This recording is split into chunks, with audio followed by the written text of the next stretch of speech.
જતું કરવું ક્યાં, કેટલું અને શા માટે? જતું કરો. આવી સલાહ આપનાર દરેક એવો સામો સવાલ પૂછજો કે તમે કેટલું જતું કર્યું?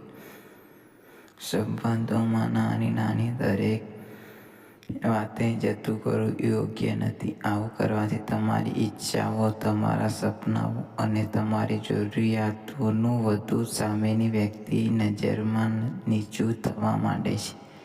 સામેની વ્યક્તિ તમને ટેકન ફોર ગ્રાન્ટેડ લેવા માંડે છે. જતું કરવું જોઈએ, પણ ક્યાં અને કેટલું એ તમારી કેપેસિટી પ્રમાણે તમે નક્કી કરો. નહીં કે બીજાએ આપેલી સલાહ અનુસાર. દરેક પ્રસંગે તમે જતું નથી કરતા એટલે તમે મહાન નથી, સારા નથી, સામેની વ્યક્તિ માટે લાયક નથી એવું માનવાની ભૂલ ક્યારેય નહીં કરતા.